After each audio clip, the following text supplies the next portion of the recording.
Sejam bem-vindos a mais um AZCast Engenheiro Raiz. Eu sou Karina Lima. Eu sou o engenheiro Felipe Soares.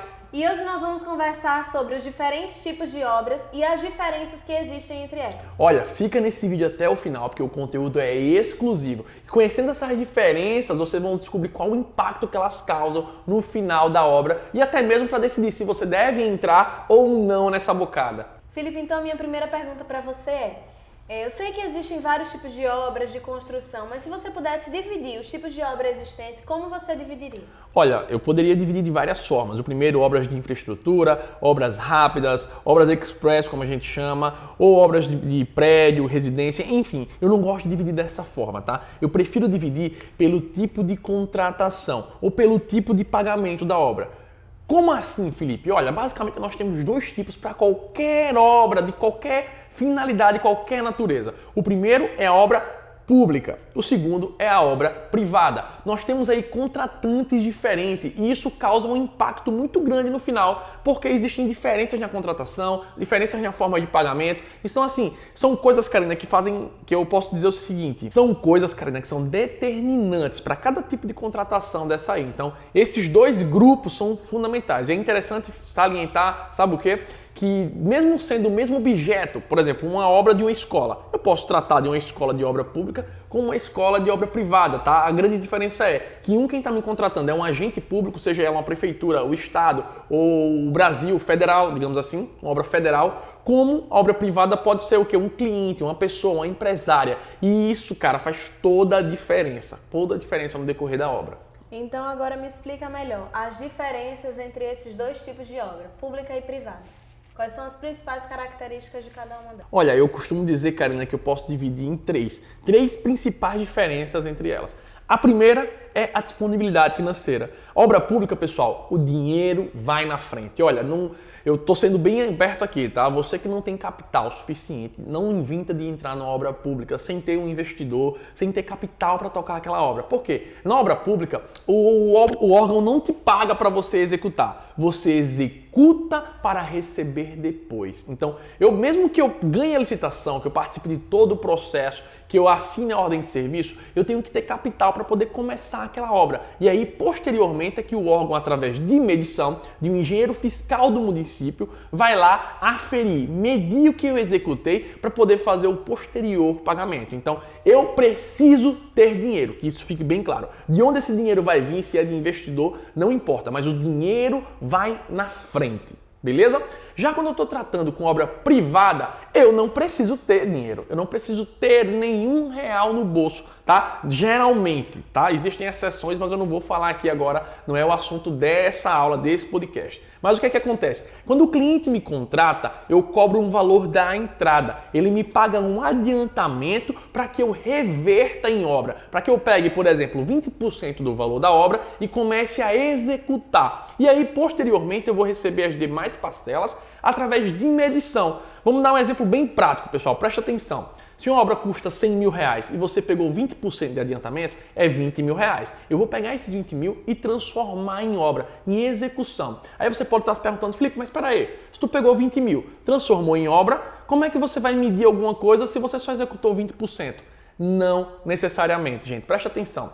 Se eu para executar 20% da obra, gasto 20%, quer dizer que eu não estou tendo lucro nenhum. E aí perdeu a finalidade da obra. Eu preciso ganhar dinheiro. Então, geralmente, para executar 20% da obra, eu gasto de 10% a 15%. Então, se eu pegar esses 20% e executo todo na obra, ainda vai ter um saldo remanescente. Vamos supor que eu execute 30%, 35% com os 20% inicial, tá? Porque eu deixo o lucro dentro da obra para retirar no final. Por isso que eu não preciso ter dinheiro. Eu preciso ter cliente. Então, quando eu trato, Karina, nessa primeira situação, obra pública, o dinheiro vai na frente. Obra privada, eu só preciso de um cliente, só preciso ter serviço. Aqui eu não preciso ter dinheiro. Inclusive, aqui basta o cliente querer me contratar. Basta eu precisar mostrar para ele enxergar que eu sou necessário para executar a obra dele. Então, essa é a primeira grande diferença.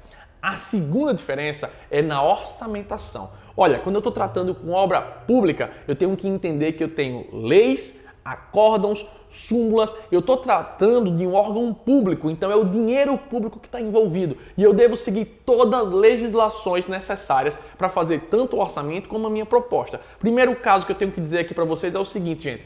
Quando eu estou tratando com obra pública, eu tenho que saber que a lei 8666 é que rege as licitações, os contratos, ou seja, o órgão público, tá certo? A administração pública, seja para comprar um grampo, um alfinete, a execução de uma obra, ela precisa de um processo, Karina, que garanta a igualdade para as empresas. Então, todas as empresas que sejam capacitadas, que possam participar, elas vão disputar essa obra. Então, eu tenho que entender esse processo para poder fazer uma proposta dentro da lei. Segundo, eu tenho que entender que existe um orçamento base. O órgão público me manda um orçamento e eu vou aplicar o meu orçamento em cima. E esse orçamento é baseado em, digamos assim, além da Lei 866, ele é baseado nos acórdãos do TCU, que é o acórdão 2622, lá de 2013 ele, inclusive. Eu preciso saber quais são as faixas do BDI que eu tenho que utilizar dentro da obra pública. Vem a faixa do BDI do município e eu tenho que adequar para a minha empresa a minha realidade. Lembrando de estar sempre dentro dos intervalos que o município estabeleceu dentro do edital.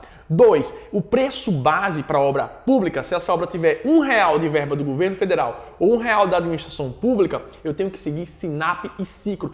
De acordo com o decreto 7983 de 2013, a base de dados é o SINAP e o Sicro. Imagina só, Karina, eu tenho vários municípios, várias cidades e vários engenheiros que pensam de forma diferente. Cada um faz um orçamento de um jeito, de uma forma diferente. Como é que eu vou entender, interpretar? Como é que eu vou chegar para fiscalizar? Como é que os órgãos fiscalizadores vão chegar naquele valor? Se está certo, se está dentro, se está errado, se tem superfaturamento, se tem roubo ou não. Então, existe esse decreto que diz que no Brasil a gente tem que usar o Sicro e o SINAP. Com honrosas exceções, eu posso ter meu próprio banco de dados, eu posso me apropriar de outros bancos de dados, tudo dentro da lei, tudo dentro do que diz a própria legislação. E aí, nesse orçamento, ele vem todo detalhado. Obra pública, eu tenho que mandar a minha proposta aberta, porque meus concorrentes eles têm que analisar. Então, vai estar lá o quantitativo, que é o órgão público que me passa, mas eu vou ter que conferir as quantidades. Eu tenho que colocar lá o preço unitário do meu serviço. Eu tenho que colocar o BDI de acordo com o acórdão 2622 ou de acordo com o edital da licitação, adequando a minha realidade, tá? Porque o BDI, gente, ele vem como base, mas eu tenho que adequar a minha realidade. Se eu sou do Simples Nacional, a minha alíquota, qual é o meu PIS, COFINS, ISS, quais os impostos que implicam na minha empresa, tá, Karina? Então, isso tem que ser adequado. Não vai nesse negócio de só copiar e colar, não, que isso tá errado, tá, gente? Dito isso, ainda tem os encargos sociais. Então, se eu sou desonerado, não desonerado, se vai ter a CPRB, se vai ter os 20% em cima dos impostos previdenciários, tudo isso envolve. Agora, sabe o que é que não muda da obra pública para a privada? O quantitativo. As quantidades são as mesmas. Então, se eu tenho 200 metros de alvenaria, a mesma quantidade de alvenaria da obra privada, a obra pública também tem que ter, porque é um elemento construtivo. Isso precisa para ser finalizada a obra. Só que tem um detalhe. Dito tudo isso, olha, para você não esquecer nunca mais, obra pública eu tenho que seguir tudo que a lei diz, passo a passo. Na obra privada eu só não posso infringir a lei. Eu posso fazer tudo desde que eu não fira a lei, desde que eu não sonegue imposto, tá? Então não existe uma regra para a obra privada. A obra privada eu passo o meu preço, você pode me contratar assim ou não. Eu não preciso nem passar planilha, eu posso dar um valor fechado, eu não preciso abrir composição, eu posso colocar etapa por etapa. Imagina só, é como se eu chegasse aqui, na hora de consertar um carro, eu posso mandar meu carro para várias oficinas diferentes. Cada uma pode considerar um orçamento diferente, desde que a finalidade seja a mesma. Por exemplo, uma pode considerar na parede dela, ela não coloque alvenaria, um item chapisco, um item reboco. Esse foi a descrição da empresa A. A empresa B pode simplesmente considerar um único serviço, parede, e dentro dele já está embutido. Por quê? Não existe uma lei de orçamentação, não existe um critério que eu tenho que obrigatoriamente adotar. Obra pública, SINAP e Sicro. Obra privada, eu não tenho regra. Eu posso seguir tudo o que eu queira, desde que esteja compatível. Levantamento com as composições de custo unitário. Então, o critério de medição está diretamente ligado ao levantamento e está diretamente ligado à forma que eu vou apresentar a minha proposta, a forma com que, Karina, eu queira usar como estratégia de fechamento. Porque imagina só, se eu fosse fechar uma obra privada com o mesmo critério de obra pública, eu ia ter que mandar meu orçamento aberto para o meu cliente. Meu cliente poderia pegar aquele orçamento que eu tive um puta de um trabalho, que eu levantei quantitativo por quantitativo, que eu passei a semana levantando serviço para passar a proposta, pegar aquilo ali bonitinho e mandar para 3 concorrentes meu, concorrente apenas analisar e baixar o preço dele, dizendo, eu vou baixar nesse serviço, nesse serviço, nesse serviço. Fechou. Sabe por que ele fechou? Porque eu trabalhei para ele. Eu fui o estagiário dele sem ele saber. Eu fiz todo o levantamento, poupei o trabalho do profissional do meu concorrente. Então, primeira dica, não manda-se proposta, tá certo? Com valor fechado, com valor aberto, com valor descrito. Não, a gente primeiro fecha contrato para depois abrir o orçamento. Então, eu pego o resumo daquele orçamento e coloco na proposta. Sua obra vai custar tanto, digo como é que vai ser feito o pagamento, mas não está aberto lá quanto foi de alvenaria, quanto foi de chapisco, quanto foi de reboco. Só mostra isso depois de contrato assinado, porque aí eu não trabalho com meus concorrentes e eu consigo fechar de forma mais assertiva. Então, só para revisar, tá? Obra pública, eu tenho que seguir tudo que a lei diz. Obra privada, não tenho regra, eu só não posso infringir a lei, tá? Não posso ferir, digamos assim, a tributação, mas eu posso fazer tudo. Outro detalhe é que na obra pública eu tenho que seguir os encargos sociais, tudo bonitinho, tudo certinho. Em obra privada, não estou dizendo aqui o que é certo, muito menos o que é errado, mas muitas das vezes você contrata mão de obra informal, você terceiriza alguns serviços, inclusive sem pagar impostos, para poder baratear esse custo. Não estou dizendo que a gente faz isso ou que você faz isso, mas eu estou comentando como funciona a realidade do mercado, tá? Então eles economizam até nesses encargos, o que barateia e dá maior competitividade para as empresas, tudo bem? Já na obra pública, teoricamente, eu não poderia fazer isso, porque já está embutido nos custos aquele preço. Outro detalhe muito importante, Karina, é nos processos. Para eu poder participar de uma obra pública, eu necessito participar de um processo licitatório. Para eu poder fechar com um cliente de obra privada, o cliente só tem que me querer. Ele só tem que enxergar em mim que é mais barato me contratar do que não me contratar. É que a minha proposta seja vantajosa para ela, para essa pessoa. E até muitas das vezes, até você com um orçamento mais caro, ela gosta do seu padrão de qualidade, gosta do seu padrão de acabamento, ela pode te contratar. Já na obra pública, nem tanto, tá? Tem que ser a proposta mais vantajosa para o erário, para o órgão público. Então tem essa daí. O cliente contrata quem ele quer, o município contrata quem tem a melhor proposta, a proposta mais vantajosa. Inclusive, digamos assim, que nesses casos de corrupção, o favorecimento aí gera muita prisão, onde o prefeito, o governador, o presidente, enfim, ele favorece empreiteiras para poder ter aí seus ganhos financeiros. Isso aí é totalmente errado, tá? Deixando bem claro. Totalmente errado. O que tem que ganhar é a proposta mais vantajosa. Tudo bem? Outra coisa que é sobre esse processo, Karina, é o processo de pagamento. Como eu falei, o cliente ele adianta um valor, você trabalha com o valor dele. Na obra pública, a gente tem alguns probleminhas aí. O cara vai, faz a obra. O órgão público atrasou 30 dias para pagar. Aí ele pode atrasar 60. Salvo engano, ele pode atrasar até 90 dias. E eu, como construtor, devo continuar a obra. Imagina só, tu ganhou a obra, tu já está devendo. O cartão, o master, o hiper que tu comprou do material, ele não espera não, ele não quer saber do órgão público não. É juros em cima de juros.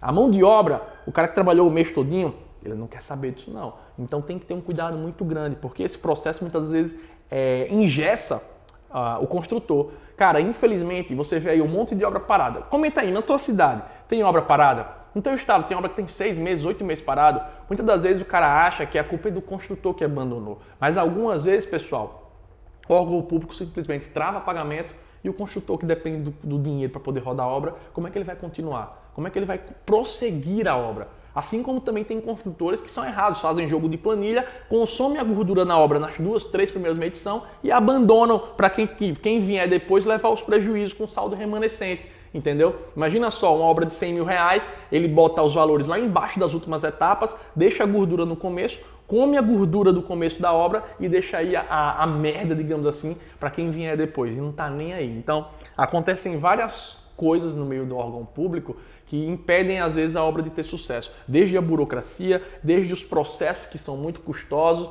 desde o tipo do pagamento, até a índole dos construtores e dos administradores daquele órgão. E na hora de quantificar os serviços, quais as principais diferenças entre esses dois tipos de obra, pública e privada?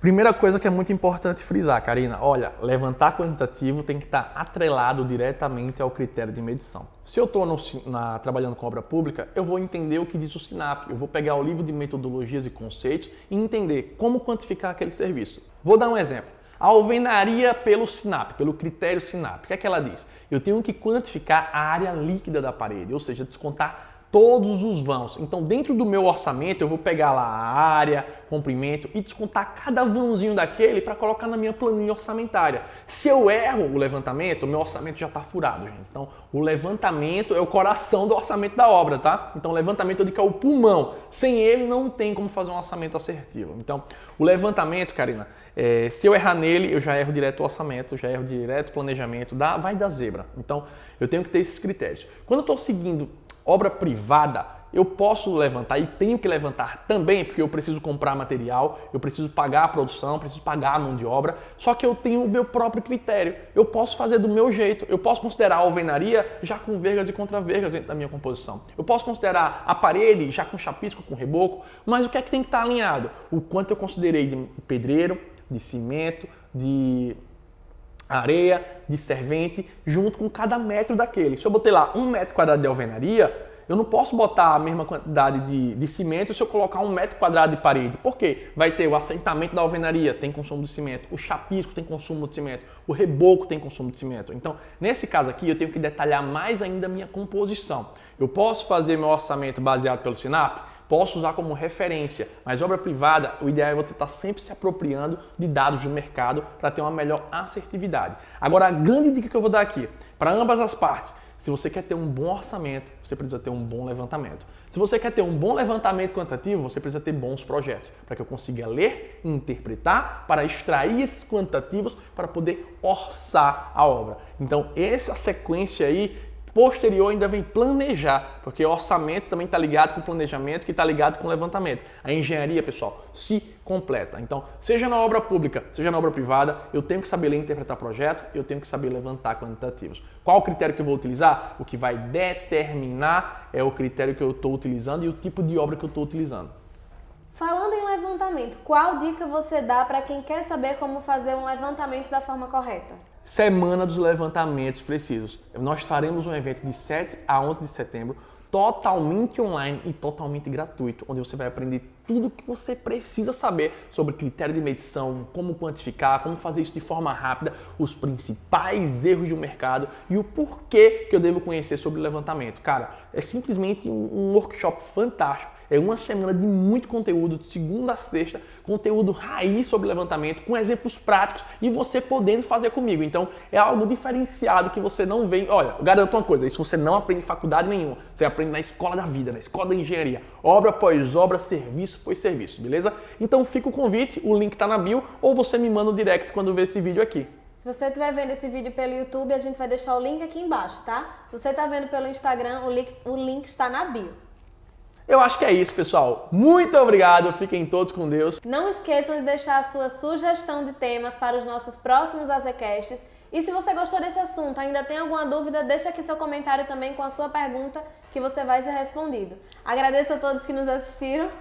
E obrigado de verdade. Lembrando, tá, que isso aqui vai estar disponível no YouTube, no Instagram, no Spotify e agora no Deezer também, tá? Então, espero que vocês possam consumir esse conteúdo da melhor forma possível. Não tem desculpa para dizer que não tem tempo de assistir, tá? Se não tem tempo de assistir, vai ouvindo a gente. Beleza. Tchau, tchau. Fiquem com Deus. Aguardo vocês no próximo vídeo. Tchau.